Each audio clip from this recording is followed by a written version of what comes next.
কিশোরগঞ্জের কটিয়াদীতে উপজেলা বিএনপির উদ্যোগে নতুন সদস্য সংগ্রহ ও নবায়ন কর্মসূচি আনুষ্ঠানিকভাবে শুরু হয়েছে।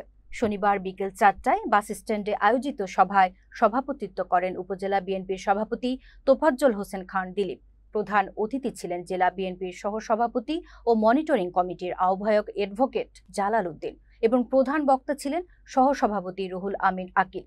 এ সময় জেলা ও উপজেলা বিএনপি, যুবদল ও ছাত্রদলের নেতৃবৃন্দ উপস্থিত ছিলেন। বক্তারা বলেন, দীর্ঘ ১৫ বছরের স্বৈরাচার বিরোধী আন্দোলনের পর জনগণের একমাত্র আকাঙ্ক্ষা একটি সুষ্ঠু নির্বাচন।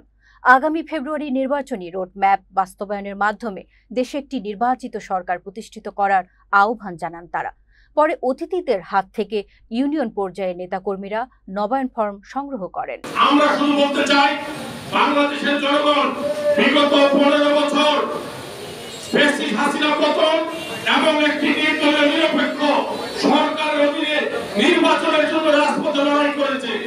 আর ৫ই আগস্টের পর বাংলাদেশের মানুষের জনগণ